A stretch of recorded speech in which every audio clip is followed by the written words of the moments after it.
Welcome to the Look Good, Move Well podcast. What is functional muscle? Ooh. Functional muscle. I'm trying to remember where I actually think that was a term that Ben dropped once on me, but I don't know. Functional muscle. Yeah. That's the topic of today. Okay. What is it? Isn't muscle like by itself functional? Muscles for show versus muscles for go. Yeah. Yep. And I think this is, I would say that we had a conversation a couple weeks ago where it was like, you know, if we really evaluate a lot of the individuals that come to functional bodybuilding, what draws them in? Like, why do they come to functional bodybuilding? Well, and what does our brand really, you know, from a training perspective stand for? And it's really this combination of these two things. It's muscle and function. Bodybuilding is the muscle portion, functional is the function portion. Right. But perhaps if those two were side by side, like, why are you here? What's your number one? Maybe our audience would be biased more towards the muscle than the function. I don't know. I don't know if it's an even split or if it's a little bit more like, hey, I want to look jacked. Like, I want to look good. I think people definitely want to look jacked, and they definitely want to look good when they come to functional bodybuilding. I've seen that in many iterations in looking at things that have come in from our marketing. Yeah. But they could just go to bodybuilding for that. And there's a reason that they come to us instead. And I think that brings in the functional piece. The functional piece is also important to represent in the equation. Yeah.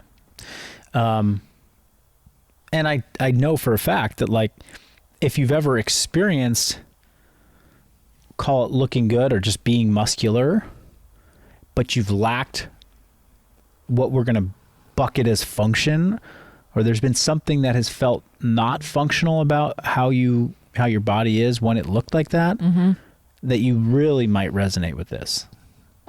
And that was kind of my experience over several decades of training, was that, like, I've been very functional. I've been very aesthetic.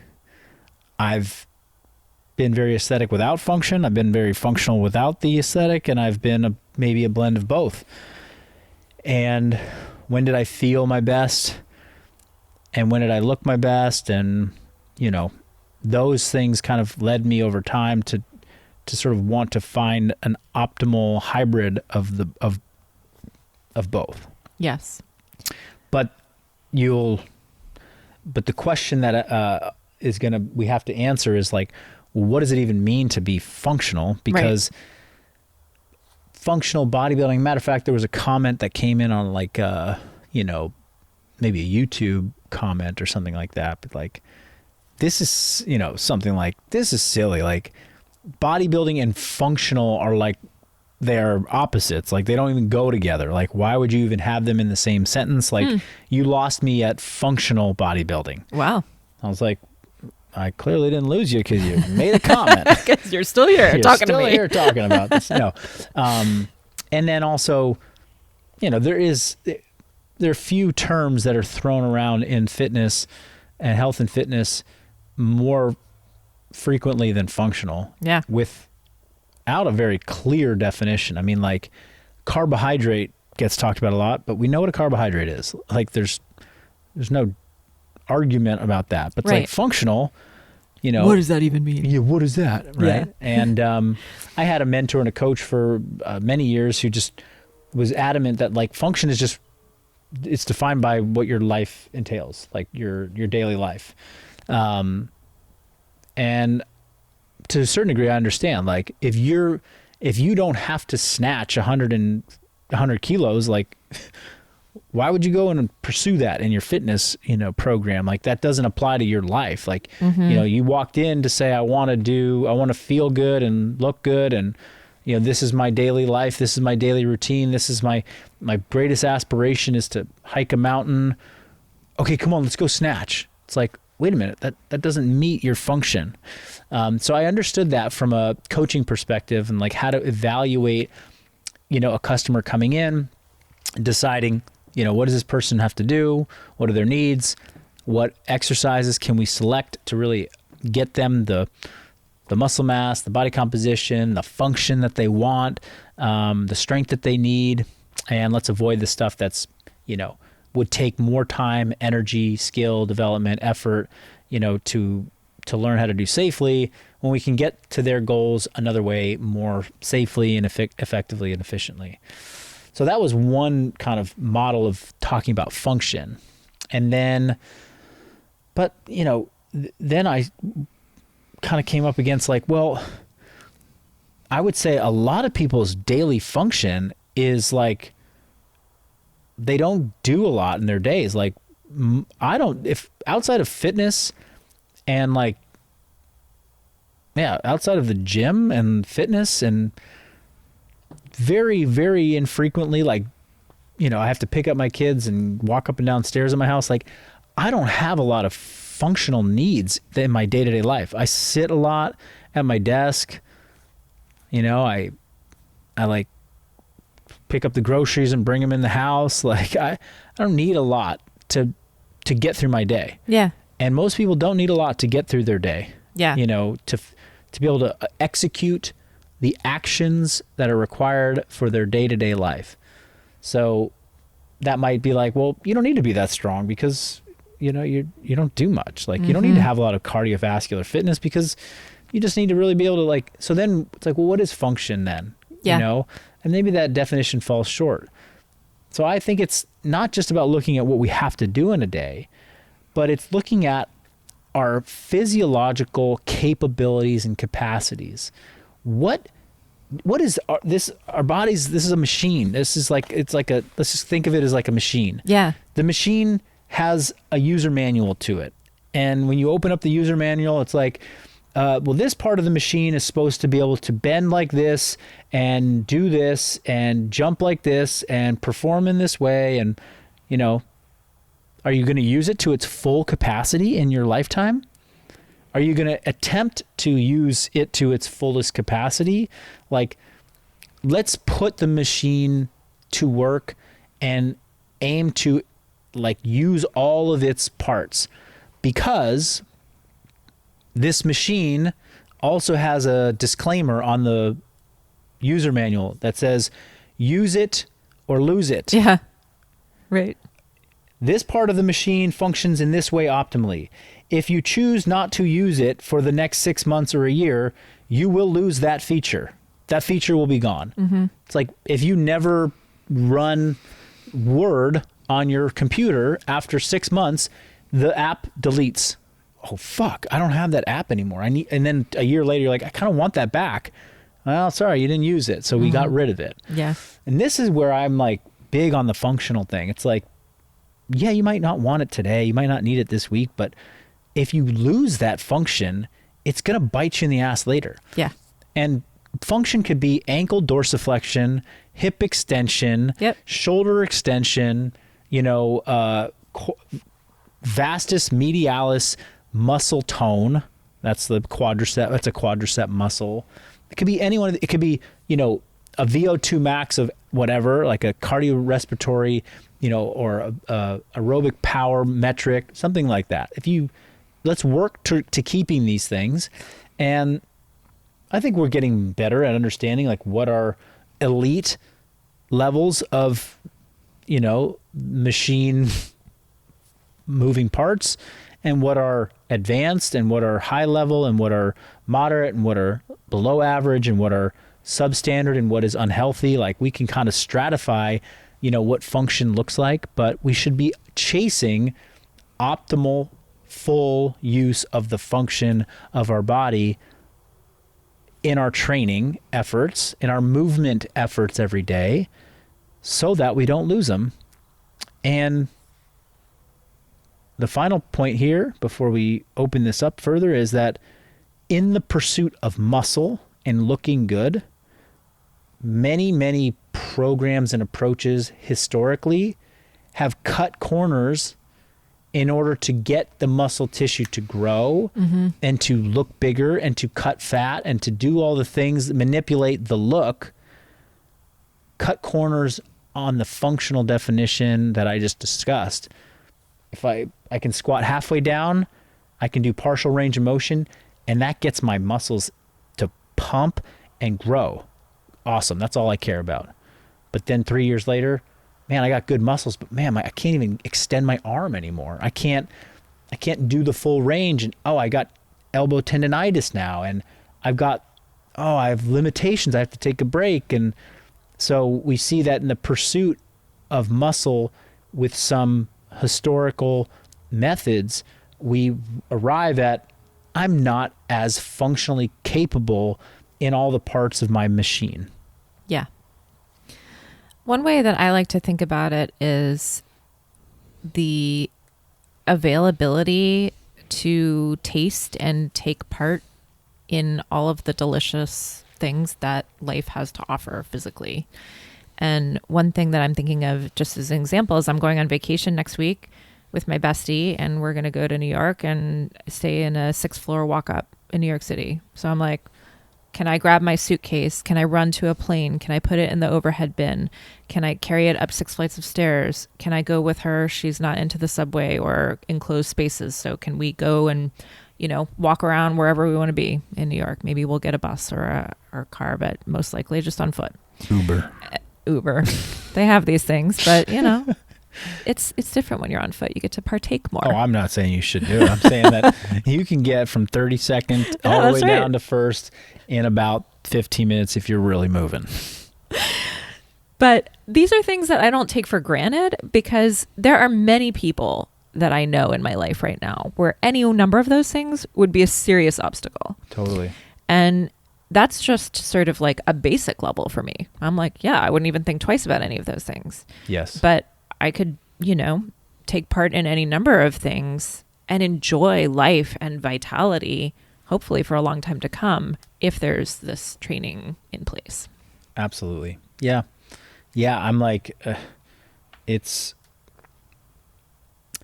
and I think that once you've arrived at like a place that it's not going to take a lifetime to achieve this level of functionality that we're discussing here. It's going to take, depending on where you're starting, it's going to take some dedication, but you arrive at this place where I can move and function great. And I want to keep that going for a long time. The maintenance of that is very manageable for a long time. Arriving there might take some more work. And then once you arrive there, you might decide, well, I want more. Yeah. I want to be stronger. I want to build more muscle. I want to lose more body fat. That's also going to take more work and more dedication. But this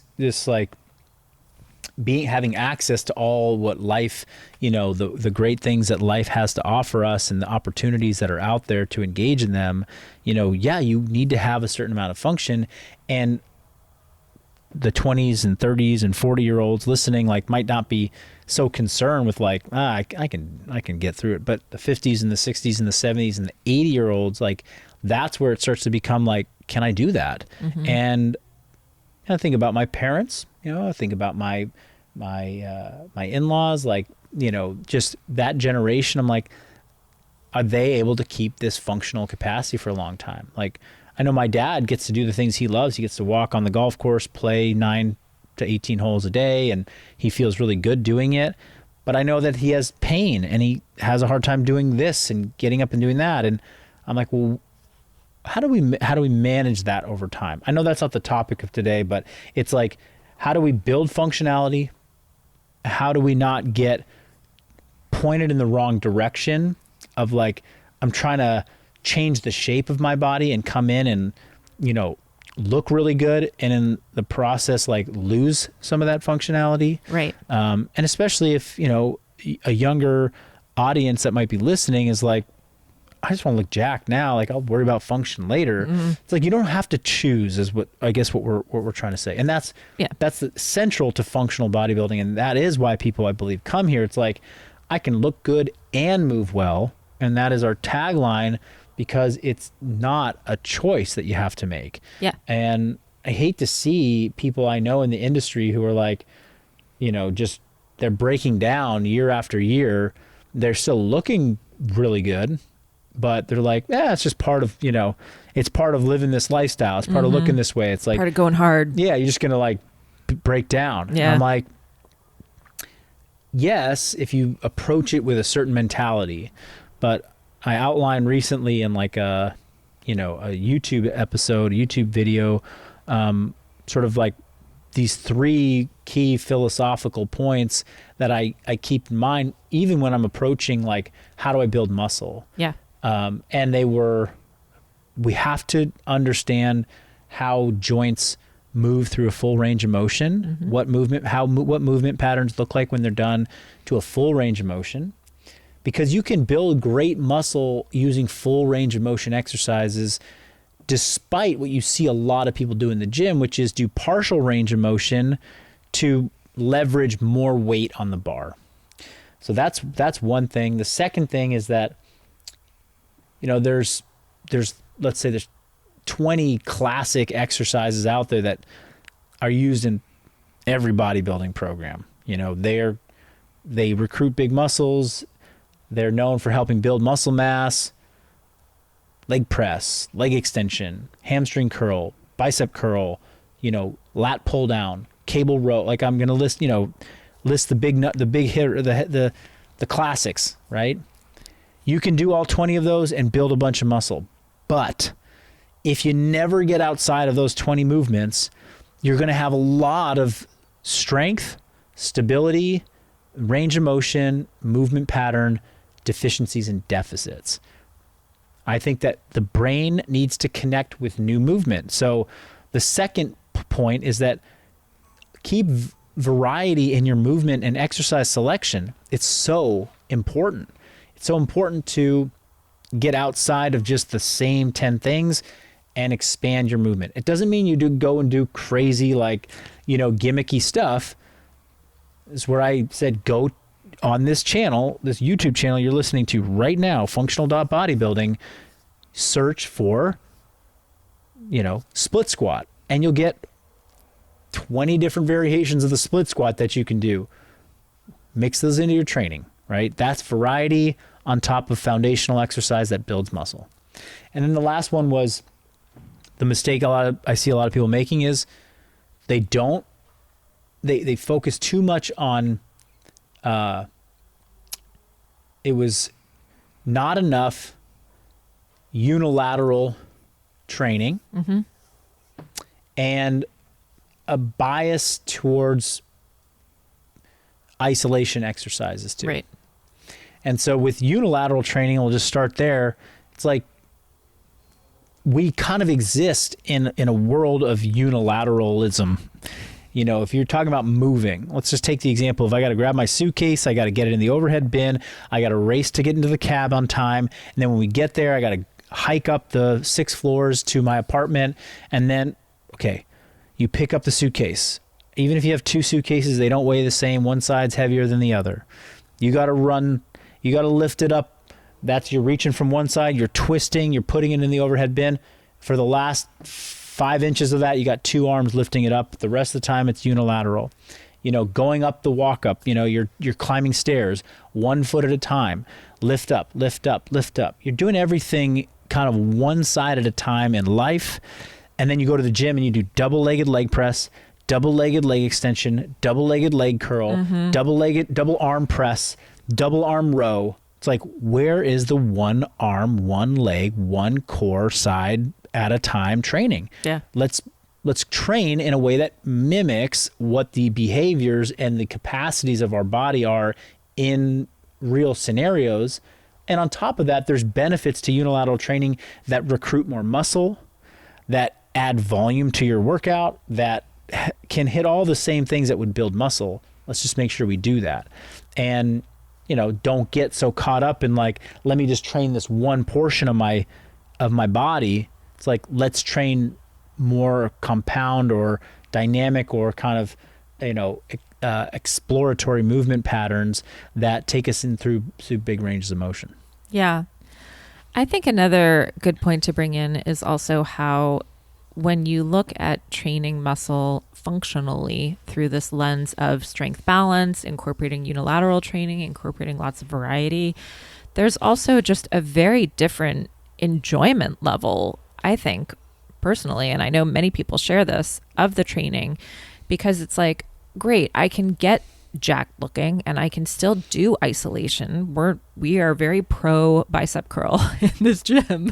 We have many varieties of bicep curls, in fact. But you can also jump on a box and swing a kettlebell and snatch if you like that. And it expands the tasty menu of movement in the gym as well. For sure, yeah. And I mean, that's not even a point that I emphasized, but it's so true that, one, we don't want to lose function on the path to building muscle, but two, we don't want to get bored and burned out of the same old routine on the path to building muscle, because what then happens, you're like, can't do this anymore. I'm just bored to tears. Yeah. So, applying this kind of philosophy framework to how you approach training will not only help you preserve function of your joints and your body's capabilities, but it might also enhance your consistency and therefore your potential for building muscle, right? Like, you're right. You could squat, bench, deadlift, bicep curl, pull up, and dip. Those 6 exercises for the next 10 years, eat right, train hard, and be one of the world's most impressive physiques there is. But most people won't make it doing the same 6 things every single week over and over and over again. They'd be much more likely to adhere with 30 different exercises, 60 different exercises, applied with good principles and on top of good nutrition habits. Yeah, 10 years, I'm still cranking. I still got a good, physique, and I feel good. That's kind of the equivalent of like, am I going to eat chicken and broccoli every day because it works? Or am I going to like put a lot of flavors on the plate and generally keep the same principles that work, but have a lot more variety and tastiness? I keep using the word tasty. Am I hungry? Yeah. We need food break. Nate. I got nothing. He's got nothing. So then now that you've got yourself functional muscle, you've got yourself a philosophy and a framework to approach training. I'm going to always explore the fullest range of motion that I can. Yep. Maybe I might specifically use a partial range of motion in an element of training for the purpose of overload. Like, okay, I'm going to do this, box squat. It's not a full squat. It's a half squat. It's a 90 degrees. Today. Yeah. That's what made me think of it. Yeah. I'm going to do a box squat, but it's going to allow me to go heavier. But then I'm going to go right from the box squat into a cyclist squat, ass to grass. And that combination pulls a couple different levers on intensity, muscle stimulation, neural recruitment, things that drive adaptation. One isn't getting you better hip range of motion. The other is. Yep. And it's preserving or improving your hip range of motion by doing it. Beautiful. So in a sense, we've approached muscle building with preservation and the enhancement of joint tissue function all in the same superset. And that's the pursuit of functional muscle as I see it and as we see it, and how we've built functional bodybuilding. So you could take and the beauty of this is that, like, now that the philosophy is set, I get the question like, Marcus, how do you come up with some of these ideas, these workouts? And I'm like, I don't come up with these ideas and these, formats and this stuff really. I look at what's been done for years that works, but I apply a framework of philosophy around exercise selection and movement balance and unilateral training to basically allow you to do what works without, with kind of like a little bit of added bonus to it. Yeah. And that's the magic that comes out of functional bodybuilding training. Yeah.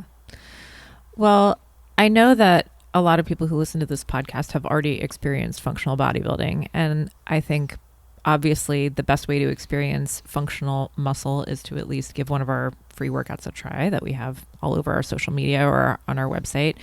But I think for people who are like, okay, yeah, this sounds really like a great concept to start to apply. I'm a bodybuilder or I'm like a functional fitness person. How would you suggest that people take a concept and start to play with it? Actually, one thing I just thought of as you were saying that, it's like,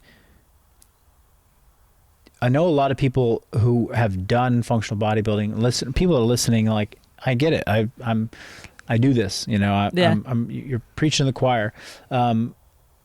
Part of the purpose of this podcast is to deepen even our followers' understanding of what they do. Thinking athlete doesn't mean you learn it once and you're done. Yeah. You need to be reminded. I need to be reminded. I need to stand up in front of you and teach you as a tool to remind myself why we do what we do. And guess what? If you're listening to this, you're in Persist, you do functional bodybuilding, you're an ID client of ours, we love you, we trust you, and we need you to be ambassadors for us too. And so to hear these lessons a third, a fifth, a 20th time from us, it's our way of empowering you with more knowledge to go out and share that message with others. Because someone's going to ask you, what's your training? You say, I'm training for functional muscle. And they're like, what's that? And now, guess what? Like, you're ready. Like, if you listen to this today, go teach somebody at the gym what functional muscle is. Just for me, for us, for this podcast, to like make sure we have 100 more episodes. Go teach somebody. And that might be the first lesson that they hear or the 10th time that they've heard that. And because they heard it from you and not me or not social media, they're gonna be like, yeah, that sounds right. Like, that's what I need to be doing. Yeah. So if and then to your question, like, they need to do it. How do they do it? Well, if they're a bodybuilder, then say, hey, instead of doing all bench press and all the machines today where we're just using 2 arms, let's go do a single arm exercise today. Just, that's a simple way in a commercial bodybuilding, typical, or conventional gym setting to mix it up. I don't see enough of it. Those dumbbells over there, pick up one of the 50s, not both of the 50s, and do everything for this session with one arm or one leg. That's a great way to start. Love that. If you're in the functional world, then my message to you, or that your message, the listener's message to that person is, hey, let's slow down so that we can actually express full range on this thing. You see a Metcon happening. You see somebody going hard for time. What is their goal? Their goal is to finish the work. They don't care about hitting full range of motion because the range of motion requirement is just hips below knees, not ass to grass. The requirement for the pull-up in that workout is chin over bar, not chest to bar, or even further than that, bar to belly. Like, the range of motion is being dictated by somebody who said, that's all you need. That's the bare minimum. That's the standard. That's the standard, right? Yeah. So the functional lesson is, let's slow down, because we got fed this belief that the faster we move, the more power, the more intensity, the better the results. But it comes at a cost. And so that's the slowdown. Mm-hmm. So those are just simple ways to, and how do you slow a Metcon down? You do it for quality. Or you do it at 80% effort. Or you break it up into sets. 10 rounds for time. Okay, we're doing 10 sets with a 45-second break after every set. Yep. Or a 30-second break after every set. And on each set, I'm going to go for max range of motion. It's a push press. I'm going to get that bar overhead, and I'm going to hold it there for a second. So I really reach to the sky and I get good shoulder flexion. And then I'm going to bring it back down to my shoulders. And rather than do that touch and go as fast as I can, I'm going to stop and I'm going to hold it on my shoulders. I'm going to lift those elbows up a little bit and get a better front rack. I'm going to work on my range. So I'm going to basically slow down enough to execute good quality. And you'll find that even if you slow down like that, it's like modestly slower. It's not going to be like I did it in 5 minutes versus 30 minutes. You know, it's like I did it in 10 minutes versus 12 minutes. And that's really the difference to get a huge improvement to the range and the quality of your exercise. And this conversation or this topic was really more towards the bodybuilder who was like, and the person that comes is like, I want to look good. Yeah. Because there's certainly a stereotype that is go to the gym, watch somebody who's just trying to pack on a bunch of muscle and they're not really worried about range of motion. They're not worried about full reps. They're just like, I just want to get a pump and get my muscles to grow. You know, affectionately known as bro reps, you know, in many circles, right? And that's just like, okay, so this is very much to you. If you're out there and you see somebody that is doing this and they are intrigued by what you're about, this is what you share with them. Be like, hey, you can build the muscle still with this range, but now you're going to feel like and you may even find, arguably, that you can have even better muscular development by getting these deeper ranges. Tom Platz is an example, is arguably the greatest muscular leg development of all time in bodybuilding. Tom Platz was like the, quad god. Quadzilla. I mean, if you've never heard of him, Google Tom Platz and you'll see, training in kind of the Arnold era, he was the guy with the big legs. And he still to this day, I think he's in his 70s, the guy can do amazing stuff with his lower body because he trained some incredible ranges of motion. Like he was known for doing, I don't love the term, but sissy squats with like very heavy loads, like, putting his knees and ankles and in deep flexion and ranges that other athletes weren't doing, other bodybuilders were not doing. Ben Patrick, knees over toes guy, likes to use him as an example of, somebody who always squatted like ass to grass on every rep. And guess what? He had some badass quads, and they were enhanced at times in his career, but he had a method for training that explored full range, and it did not cost him a single ounce of muscle at all, versus somebody who's like, hey, I don't want to practice full range. I want to just get, I'm just going to do leg press. I'm not going to squat all the way ass to grass. So that's just another good example. And speaking to the audience is like, I'm just going to go and just get that good pump of my bicep by doing little partial curls. It's like, no, let's really practice getting your elbows to extend and flex as much as possible, and you can still grow muscle. Yeah. Well, I wish everyone listening to this podcast could have seen your gorgeous L pull-ups today. Oh, they were thank you. Probably the prettiest pull-ups I've ever seen in my whole life. We'll get a video of those up soon. Nate's nodding his head over there. He even thinks that they were pretty. They were special. They were special pull-ups today. Full range of motion. Yep, it was my quality superset, and I don't know, I got a good pump out of it. And the other thing I wanted to say is that like we left this out, but it's like building muscle, and we talked about this in the last episode, is not just a product of like how you got your pump on. Yeah. Right. Like the muscle building is a nutrition equation, and you must have an adequate training stimulus.